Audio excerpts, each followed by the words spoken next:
Seems that fire beats zombie, but will lightning, Michael? The next round is yet another Gravy Bones match, but it's going to be Oscilio, Constella, Intelligence in the challenger seat. Who do you think is going to take this one down, Michael? I have no idea. I think, so here's what I will say. Oscilio has a lot of go again. Yay, that's good for clearing. Also, a lot of burst, which is good for not clearing, but killing people who don't block well. So I wonder if maybe Oscilio's favored here, especially Oscilio loves to have time to set things up. That being said, disruption is really bad for Oscilio. So if he gets hit with a high Conqueror when he's got a Gone in a Flash in Arsenal, that could spell doom for him. So I definitely think there's play on both sides of the field. Really looking forward to seeing, once again, does this deck beat Gravy Bones? That is the answer that we were trying to provide everybody watching at home. What works in the Gravy and what doesn't? Yeah, because we don't know. We're learning along with you. And you're going to be seeing it now that he is out from high seas. If there's one thing that is certain is that this is going to be a popular hero here in the world of Wraith. The other awesome thing about these competitors is that they're mainstays here at AGE. First off is Ryan Brown, who is coming out from a store that is very near and dear to my heart because it was my first ever MTG store, my first ever card store for that matter. That's a Hidden Fortress. Ryan, however, hails from Ventura. If you can't tell by his demeanor, he is definitely a surfer boy. I'm just kidding. He doesn't surf. But he does play Flesh and Blood, which is awesome. He's got a AGE win percentage of 54%. He's top-8'd 3 times in his history, and he's sitting at 25 points, which does put him just out of the running for the Players' Championship. He is definitely fighting for his way in. Oh, absolutely. 25 and a good showing here today could be what it takes to lock it in. And his favorite ice cream flavor does seem to be vanilla plus fruit sorbet. Mango is the best, but any fruit works. Purest ice cream experience is what Ryan Brown says. So I take issue with that because if we're talking about take issue with it, Bryce. I'm not yucking his yum. This is just my personality on stream. Yeah. I swear I'm very open to your food preferences otherwise. But if he's going for a pure ice cream experience, why isn't it all ice cream? Why does it also have to be fruit? I mean, is it fruit sorbet? Oh, is that sorbet is not ice cream. There's no cream in sorbet. I see where you're going, but my God, that is very ice cream purist of you. But if there's one thing that Ryan Brown is about, it is good vibes. He is one of the sweetest guys in the room, and we are very happy to have him playing here constantly.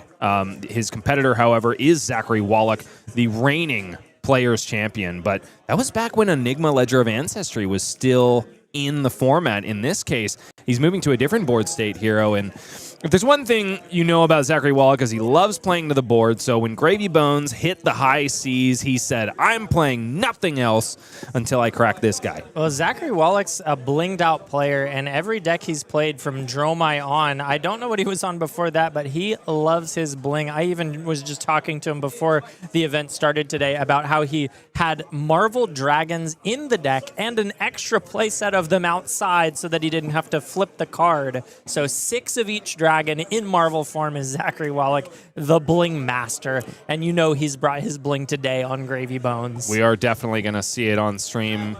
He also has a mediocre superpower of memorizing useless knowledge, which actually comes in handy quite a bit for Zach because he is he's just out of pharmacy school and out on the beat. And if there's one thing you need to do as a pharmacist is memorize things. Yeah, hopefully useful things, but doesn't matter. Memory's memory. And regardless of what he remembers, there are a lot of voices upstairs, apparently. He's going to be hearing voices, probably telling him to kill his opponent across the board. Oh, yeah. You know that they're just dripping in those zombie voices telling you not to let your opponent live, steal their treasure, take them down to 0, and get those AGE points at the end of the day. Let's see if Zach can steal them away from his competitor as we proceed on down to the match floor. It's Ryan Brown versus Zachary Wallach. This is the last round of Swiss here at the June AGE Open. Both players are X1. They are locked for top 8, but boy, is it going to be a scorcher of a match as they compete for seeding.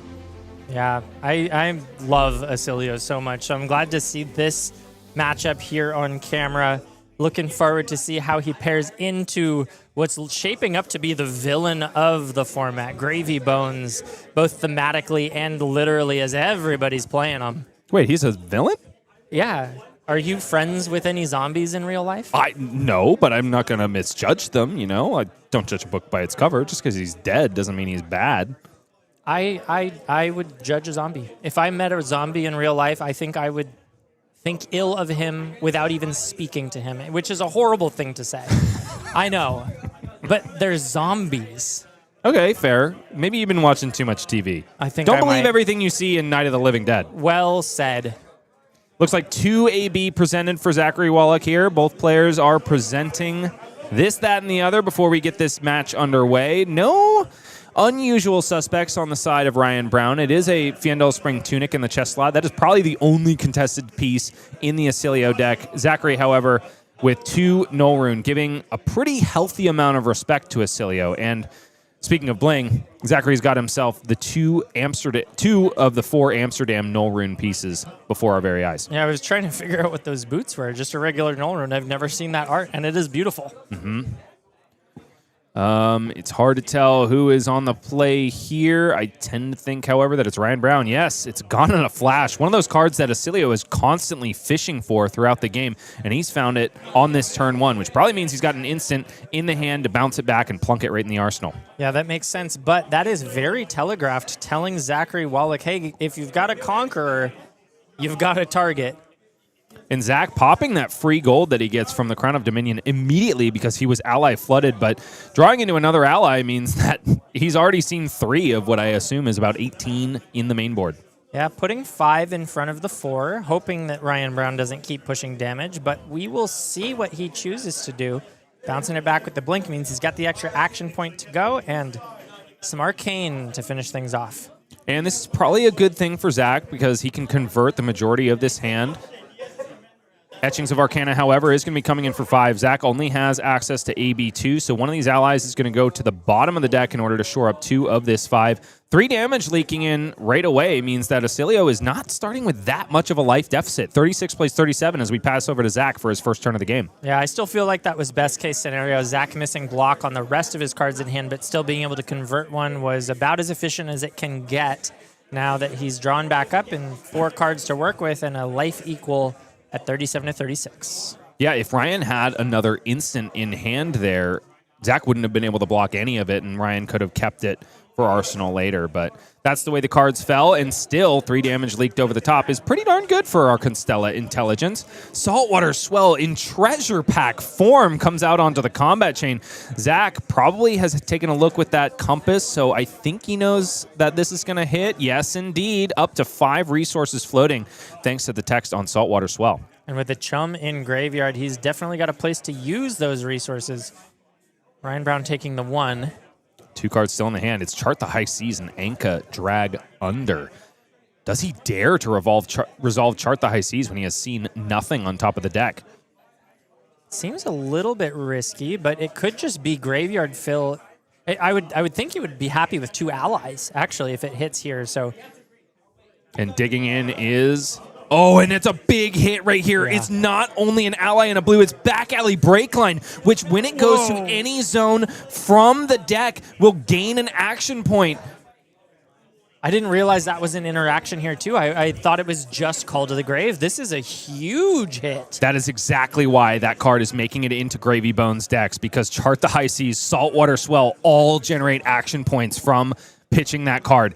8 resources floating, 2 action points, and the sky is the limit for Zachary Wallach here. Kind of thinking that maybe he wished he held on to that Swabby from the first turn, but how could you know that things were going to break this hard your way? Could not have gone better.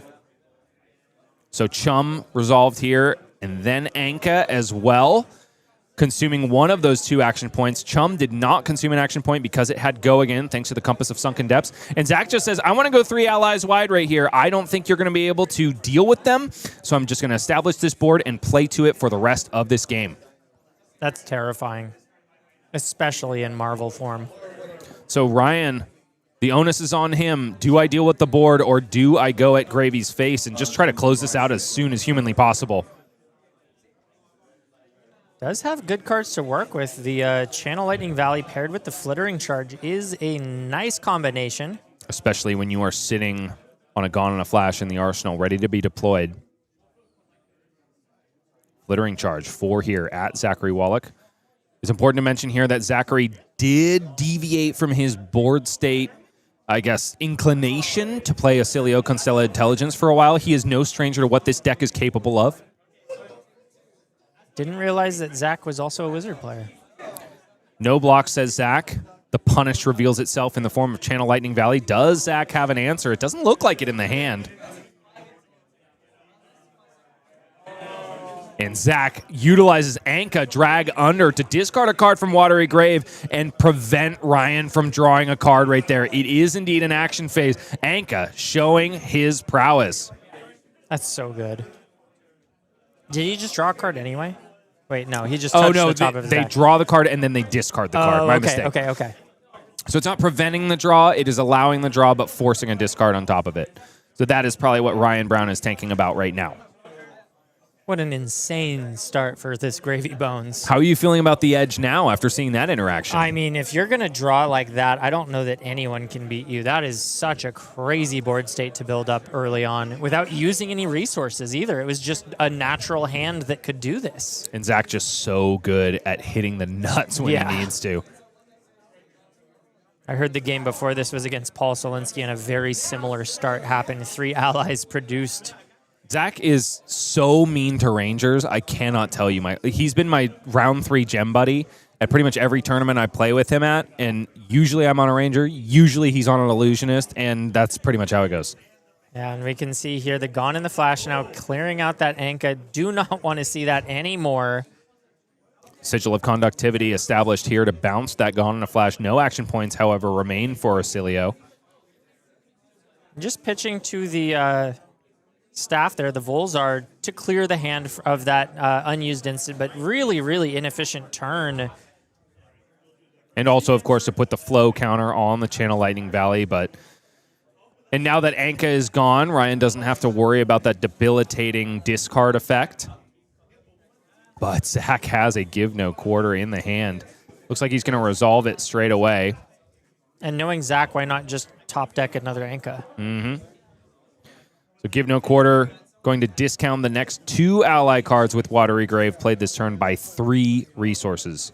Currently, Zach only with 1 buddy in the grave. It's Chum, friendly first mate. But hey, if 1 Chum is good, why not 2? So disgusting. Play out the Chum, activate Cutty Shark, and swing the Chum for 5 here. So this right here is why I think Oscilio has a good fighting chance, because sure, this was really efficient, but it doesn't present a ton of damage. And as long as the Gravy Bones is just sort of building a giant wall of allies and chipping, the Oscilio has time to set up some really nasty combos. So that is what Oscilio has going for him. Of course, those combos will have to eat through 2 Chums. So this is by no means a do-nothing board state on Zach's side. And 2 Chums could eat essentially 12 damage like off of the Oscilio combo turn. Yeah, it's. Unless, of course, it's found with an electrostatic discharge or a lightning press or something like that. But, it can be bad. Yeah. Well, and that 6 breakpoint is really hard for Oscilio to deal with. It's either 4 or 7, but usually it would have to be 2 cards committed without that pump. Flittering Charge, lots of pointing going on. It looks like Ryan Brown is pointing at his opponent, Zachary Wallach. This is 4 right now. Channel Lightning Valley's on hit is relevant here. Anka to soften the blow. Now, do we know if the Channel Lightning Valley text reads if it hits or hits a hero? I believe it's hits a hero. Okay, so that cannot be used in the same way. There you go, as Mask of Momentum can. Electrostatic Discharge gives this Flittering Charge go again and confers an additional +3 to the next attack this turn with cost 1 or less. The activation of Chum says whatever that is getting pumped up to 7 is going straight at that first mate. Flittering Charge kind of being put in an awkward position here. I think Ryan means to put that in the grave.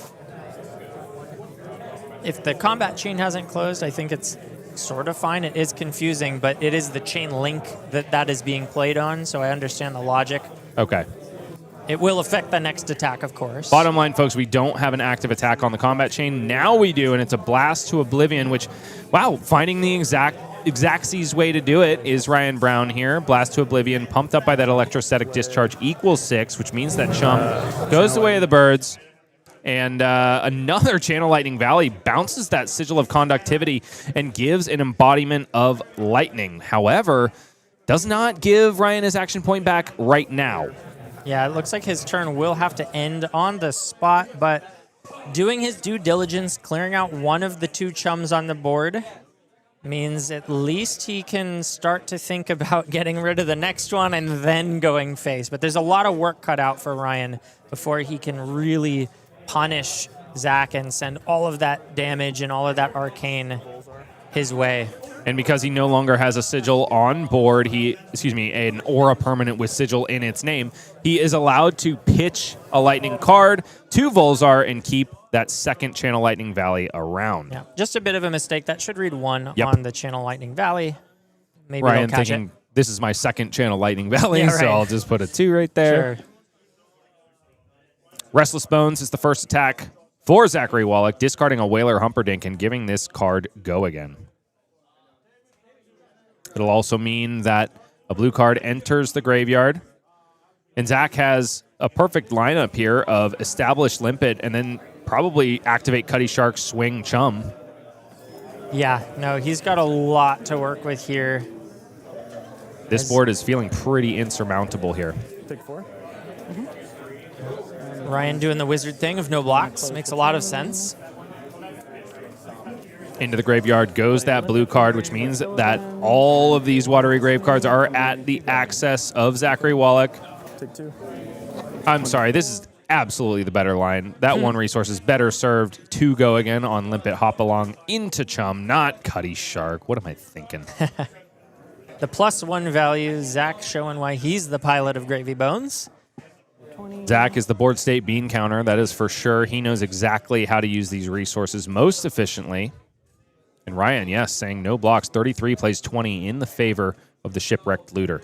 Notably not blocking with his armor, which suggests to me that he is not planning on using the boots or the gloves this turn. Gone in a flash with go again. Could this be a combo turn? I tend to think that Ryan would have blocked with the Lightning Greaves or the Aether Bindings of the Third Age if it were. Yeah, this is what I would call a combo light turn, taking advantage of that natural go again, looping some Gone in a Flash, and probably ending on a spell if he was lucky enough to draw one, but not going to be able to go quite as wide or oppressively as if every instant he played gave go again. So we'll probably just see a few cards played here. Zach activates Gravy using his 1 gold that he has access to in order to discard the 3rd Chum friendly first mate. Zach finding the right allies at the right time, let alone the Chart the Height sees and the Give No Quarters with which to use them.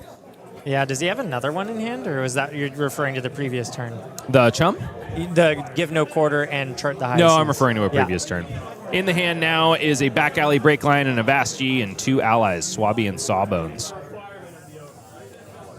So Zach not going to be able to do a whole lot of blocking here. And the blues unlocked the hand, which allow you to play the allies. So this is going to be one of the more difficult turns that he navigates this game. Blocking 3. Looks like 1 is going to leak over. And that Channel Lightning Valley is finally going to draw a card. Down to 32. Ryan Brown back to 4 cards in hand. And it's a Sigil of Brilliance in order to get Gone in a Flash back into the hand.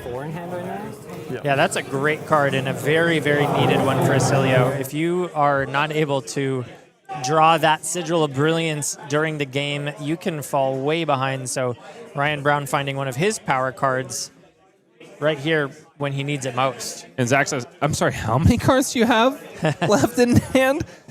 Yeah, that's the power of Oscilio, spending cards and getting them right back. It feels like he has an infinite hand size sometimes. Man, and Ryan Brown finding the 3rd Flittering Charge in his own right. The draws have been fairly good to him as well.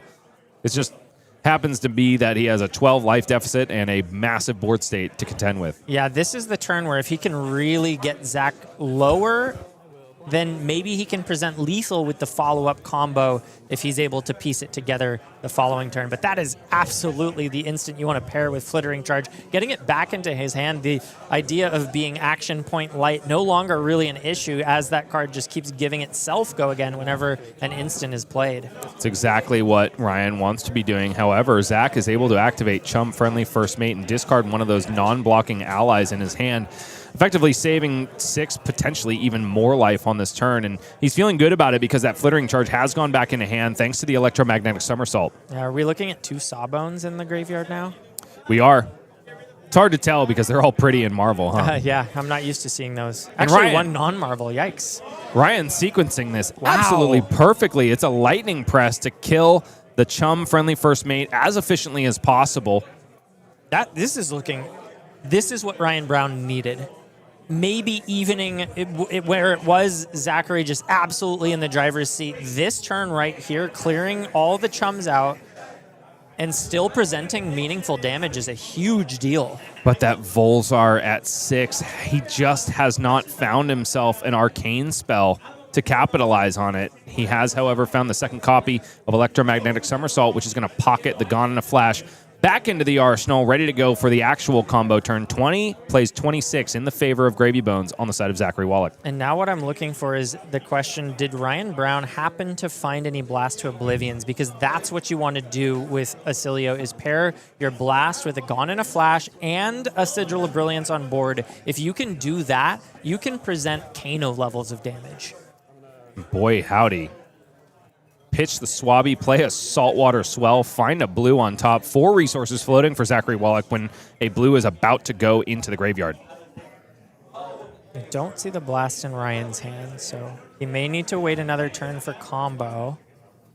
Yeah, there is a Comet Storm Shock, which is one of those cards that Oscilios really like to kind of discard away with their hero ability.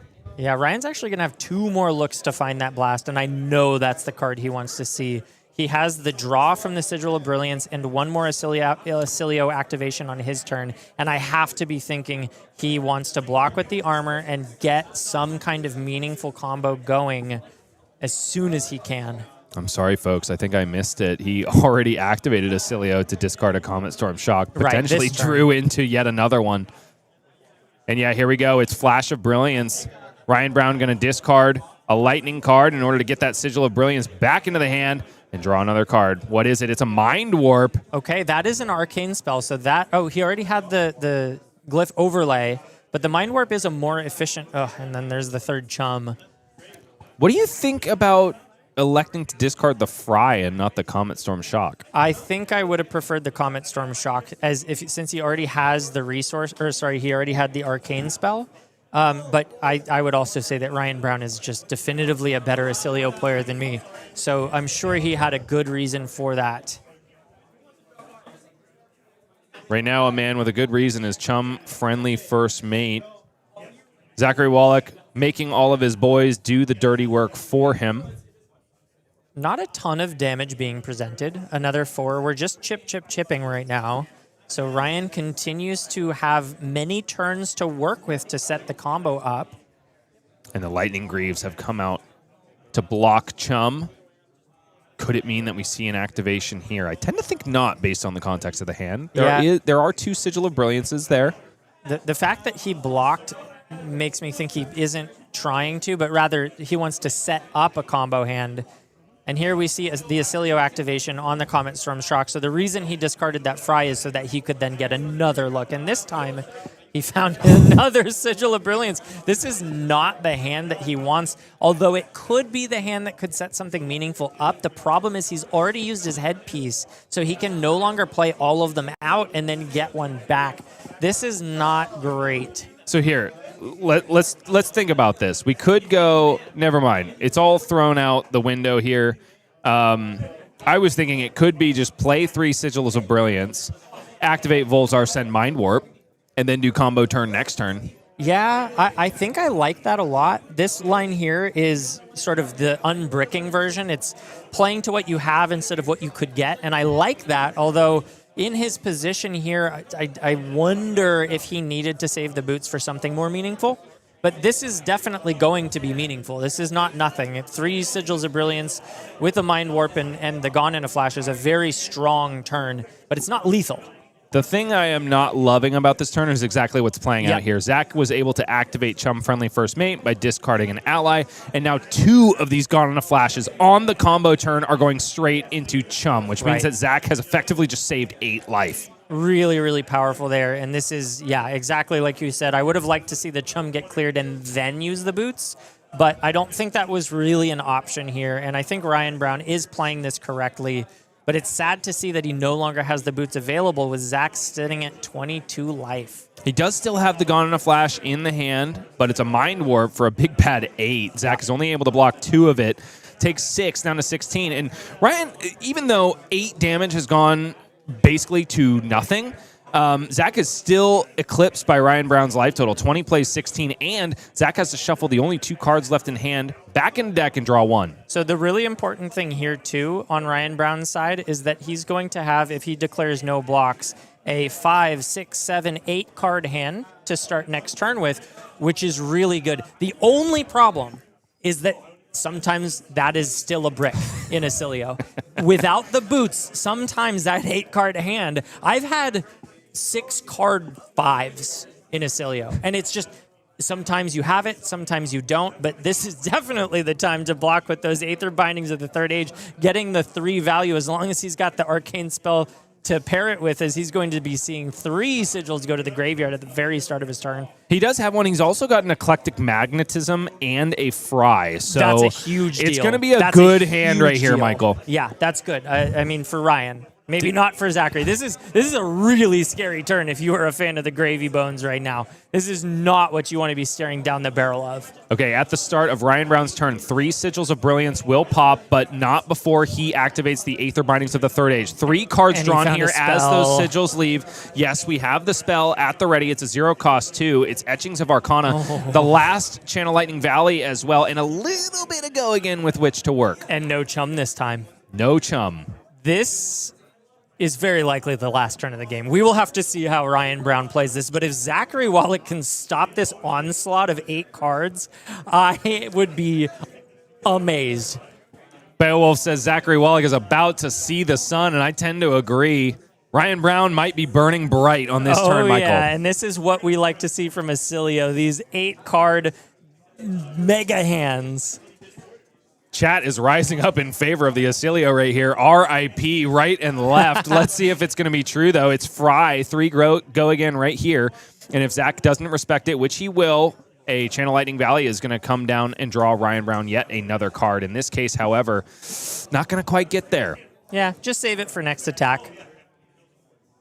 But does he have the action points here, Michael? Well, he has... let's see. He's got a lot of instants, and I think what we're going to see is just a dumping of the instants and then a play of the Eclectic Magnetism, which it seems like it's a lot of damage, but this is kind of one of those things where he can't loop the... he can't loop the Gone in the Flash the way that he would have liked to. So this hand is losing a lot of value that it would have otherwise had, but it's still very likely enough to get him there, as we now see the electrostatic discharge coming down for 3 power on the next attack, and likely having to pitch for the Eclectic Magnetism. But that's A-okay, because he's got plenty of cards in hand. He's going to have to pitch some of them no matter what, because the action points just aren't there. He does, however, have an instant speed shock. I couldn't see which one it was. It was one of the yellows. I can't tell if it's the 0-cost shock or the 1-cost shock. Yeah, it doesn't look like it has a bull. Oh, no, that's the other side of the card. It doesn't look like the 0-cost one. Yeah. That does not look like Consigned to Cosmos to me. Yeah. So he could leak yet another lightning ping in there, but does he have the resources to do it is the real question. Yeah, and I think he's tanking because as it's a Comet Storm Shock. Okay. That's actually kind of huge. That's a resource sink right there. It is good, and he can pay for it with a Mind Warp, but he has 3 spells in hand, which is not really what he wants. And, as much as we were talking about Zach seeing the sun here, I don't know that this hand converts very efficiently. It's going to be a resource puzzle for Ryan to figure out. Looks like Comet Storm Shock going into the pitch zone here. Eclectic Magnetism on the combat chain. Zach knows he has to respect this because there's a huge ceiling. I'm sorry, not coming in for 5, coming in for 8. Right. Possibly calling a judge here because it wasn't represented properly. Ryan just had to tank a lot about the rest of his turn, so he kind of forgot that the electrostatic discharge was resolved earlier. Either that or there's something else that we got to talk about here. Yeah, we will see how the judge call goes. We've got the 8 die sitting on the table, so it seems that Zach is happy to represent that number. It's also entirely possible that Ryan is wanting to resolve that Channel Lightning Valley beforehand, maybe trying to think about how triggers get ordered. He's probably thinking that he wants the card draw, but does he still get to play a non-attack action card on this chain link if he allows the attack to hit first? Okay. Because Eclectic Magnetism says you have the next non-attack action card you play, this chain link can be played as though it was an instant. Right. So I see. I'm, at least in my experience, I'm very aware that after the damage has resolved, you still have a window to play. I think it definitely cards. goes Ryan's favor. So, he's probably just dotting his I's and crossing his T's. That makes sense. We'll see. It looks like the players are back, continuing this some temperature sun, whether it's a blast from the sun itself or more of a flashlight is to be seen. Ryan Brown currently at about, can we give him 1,000 watts right now? I don't know if that's a lot or a little, but we certainly have some voltage and watt combination. Okay, some amount of voltage coming out of Ryan Brown right now. It's reaching not quite a fever pitch for my co-caster, but we're getting there. Channel Lightning Valley draws another card. Could you cook a steak with 1,000 watts, or? Yes, slowly. Slowly. Like your microwave is generally 1,000 watts. Okay, so a slow cook right here. Yeah. Yeah. We're at like TV dinner in 5 minutes at the moment. This turn is feeling like about 950 watts to me. Oh my God, not even a microwave. It's not that amazing. It's not lethal. No, it is a mind warp here. Ryan electing not to resolve that shock that is now in his pitch zone. And Zach, just taking 8 here, down to 6. He is under the effect of mind warp, though. Also pitching himself an Eye of Ophidia, so fixing the card that he is going to draw off of that mind warp. Actually, I don't think he can. Back to the judge desk. Yeah. Sleepy Connor comes back into Zachary's player cam to resolve yet another confusing thing. At the beginning of the day, he said, nobody asked me any hard questions. And That's he's getting fair. 2 in one match. Yeah, it's the way that you feel after going to Vegas. You just come back and you are in a haze for at least a week. I know that I've been feeling it. A lot of fun, but staying up till 3 in the morning. Wow. But Michael, that also didn't stop you from going undefeated in our Team Sealed event. That's true. I carried you all the way to a 3-1. Unfortunately, I was not. My team was too heavy for the 4-0, but not for me. Okay, carried. You did great. I'll have to look over at Patrick at his 1-3 record. Yeah, with a Sealey Sarong, no less. Oh, yeah, we were allowed to play the Legendary in the Treasure Pack, and poor Patrick R. got tanked. It looks like we're drawing back up. Zachary Wallach, no cards in hand and 6 life to work with. Full tempo on Ryan Brown's side. But once again, the Oscilio question, what can you do with no equipment? And usually it's not too much. There's a Gone and a Flash in the hand, Gone and a Flash in the arsenal, Oscilio ability yet to be used. So we have some of the recipe, but the problem is the action points, Yeah, Michael. but I see a current funnel, and that's a huge deal when coupled with what I believe is a fry. So it does look like he'll be able to efficiently convert this hand. I don't see a fry, but I do see a Consign to Cosmos, which is a lightning. That is a Gone and a Flash, my friend. Oh, shoot. Okay. Yeah. Unfortunate. I do see a Consign to Cosmos, which is Yep. a lightning action, which means then the current funnel can be used to give the next thing go again after the current funnel. So it's still pretty efficient to do a 1-card 1, but deciding here, paying 1 to amp it, I'm a little bit surprised to see that because he has the etchings in hand, the etchings of Arcana. Maybe it was just so that he could get another draw off the we're Channel still Lightning playing Valley. on Oh, this is Zach's Yeah, turn. so he's trying to find lethal here with Zach with no hand. I do like this play. I don't pretty think sick. he got there. But he is drawing cards on his opponent's turn. He's Yeah. probably just trying to fix so that he can Okay. have something good to do on his own turn. Yeah, chipping 2 damage here is actually really sick. There's a sigil of Aether as well. So at the top of this next turn, Zach is going to be asked the question, do you want to AB? I tend to think the answer is going to be yes, especially with a Channel Lightning Valley on the board. But Yeah. Stripping a card at the start of the turn, though, is a very, very powerful thing to do. Zach just double-checking the wording on that. 1 arcane damage should be coming his way. If it connects, amp 1.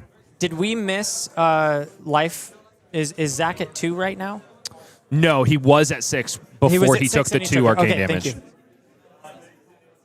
Okay, so no amp off of the Sigil of Aether. Nevertheless, Ryan is activating Volzar and sending Etchings of Arcana. Just 3, just a arcane head jab. Zach blocks 2, go down to 1. And Brian gets to draw another card. It's a shock.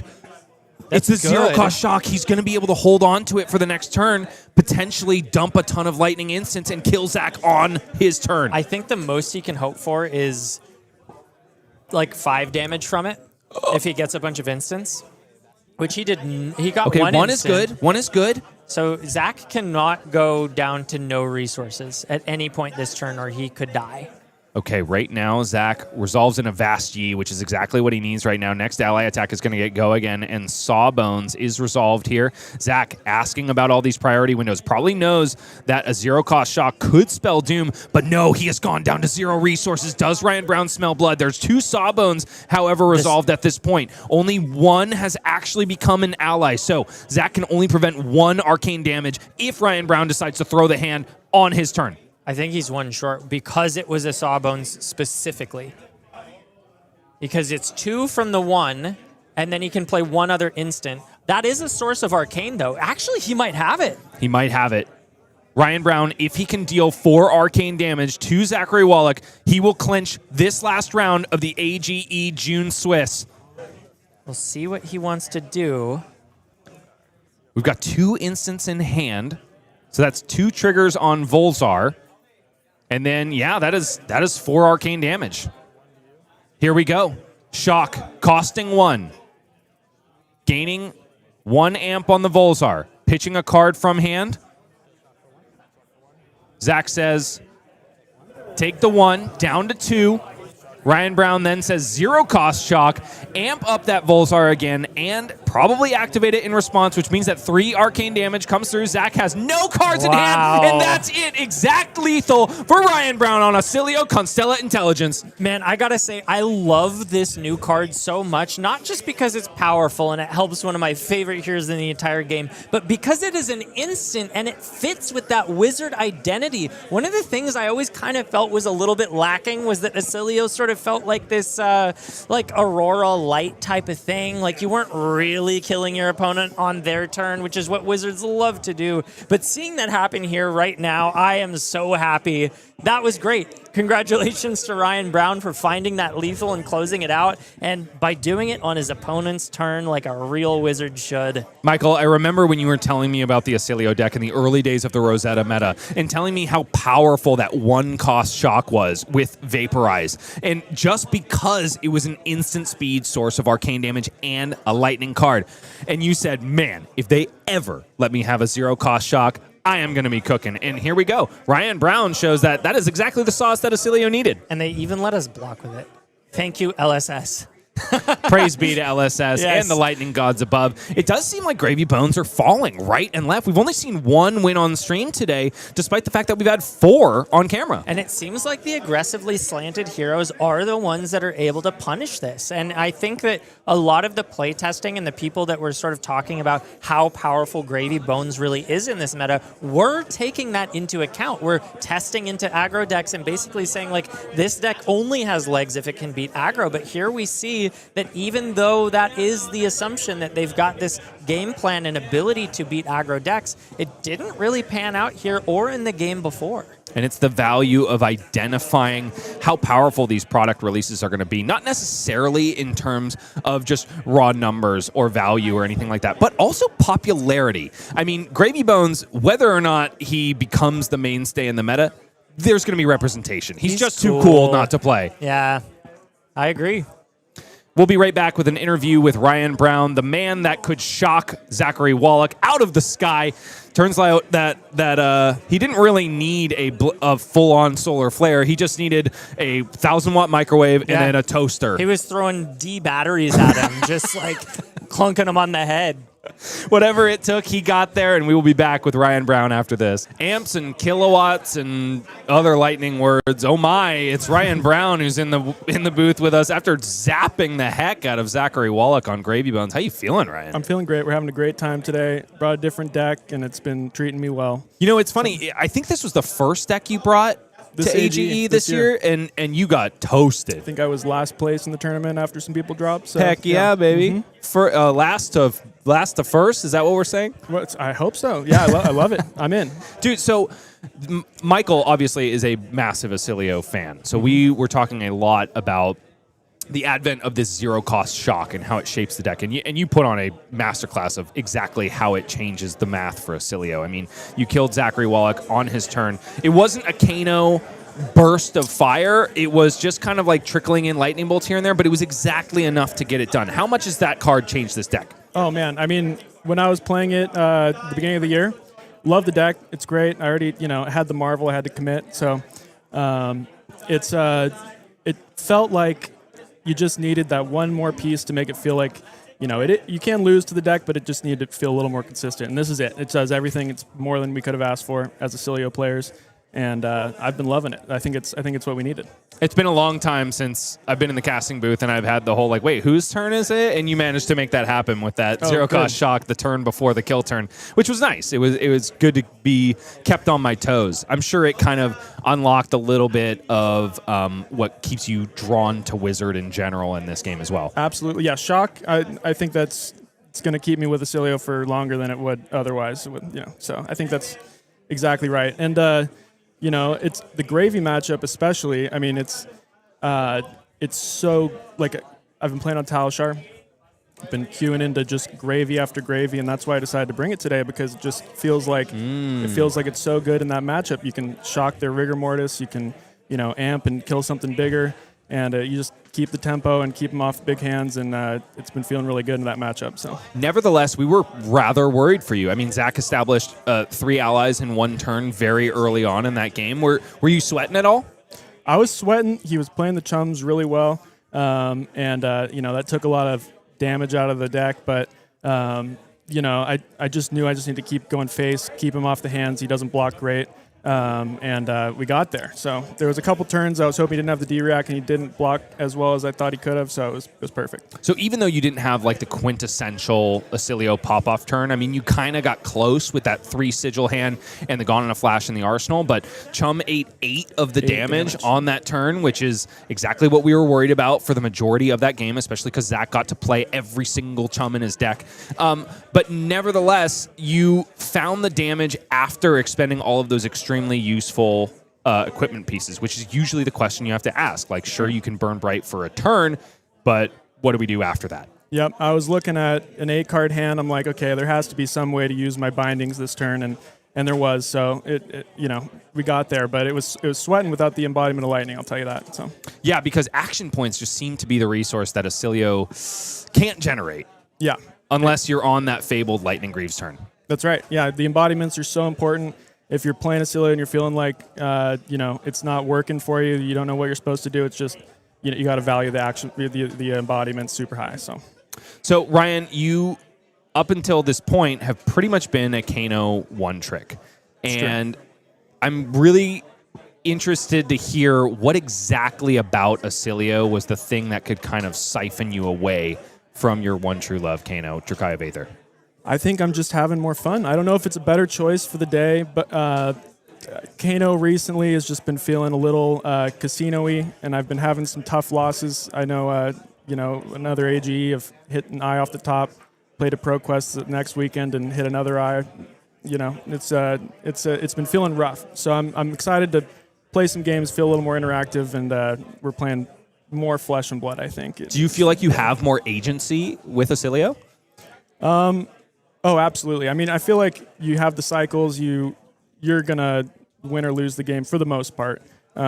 Whereas Kano right now, it just feels like you gotta play the odds and hope you get a little lucky. So it's powerful, but it's sketchy. You're going to take a couple losses. I was talking a lot with Eugene Kalipchik, who is another Kano mainstay here at AG and abroad in the greater Southern California region. And he was telling me, man, if I passed this deck over to you right now, you would play it pretty much as well as I would, because you're just banishing off the top, trying to find the open the floodgates and trying not to hit the gems. And that's just the way it is. I don't tend to agree with him. I don't think I can pilot that deck as well as he can, but his words resonated with me in a big way. So even though a probably healthy amount of power was taken out of the game with tomes and other tools that Wizard had at their disposal, do you agree that the deck just doesn't feel as skill intensive? Totally. I mean, it also removed just the stacking element that was so I fell in love with last year around this time, and it was that felt like I was really testing myself and trying to figure that out, and now I'm just excited for some LL. I'm going to bring the Kano back, of course, and play with my tomes, and we're going to have a blast. So, yeah. Yeah, and that is a format that is coming to you via Worlds Philadelphia. It has been, Worlds Philadelphia. I know my cities. Yeah. I was about to say Worlds Pennsylvania, but those are the same kind of thing. That will be a format that is competitive 100% in the Flesh and Blood world, and you can see Ryan Brown slinging Aether stuff this way and that in that format. I do have to ask you, Ryan, Michael and I were trying to compare your combo turn to something electric. We were thinking, okay, this turn is either going to be as bright as the sun or perhaps as bright as like a watch battery. Eventually, Michael settled on, okay, that turn was a 1,000-watt microwave, and then you threw a couple D batteries in order to finish him off. Do you think that comparison is about right on the scale of how powerful Oscilio turns can be? I think it was like a toaster, and then I plugged in a refrigerator after with the sigils. I knew I was going to have something after, so it was like I could spend my turn, I could spend my boots, and I was like, okay, I know something's going to happen the next turn. So. Did you at least throw the toaster into the bathtub? Toaster in the bathtub with gravy, and that's pretty good against allies. So. Respect. That'll definitely get it done. Zombies do get shocked to death just like people do. Yeah. Well, absolutely. Ryan Brown, I wish you the best of luck. You are absolutely locked for top 8 if you weren't the round before. And we're going to see more Constella intelligence in the top 8 coming up after this. Don't go anywhere. We got more Flesh and Blood, more Ryan Brown, and more AGE. Thanks, Bryce. After this.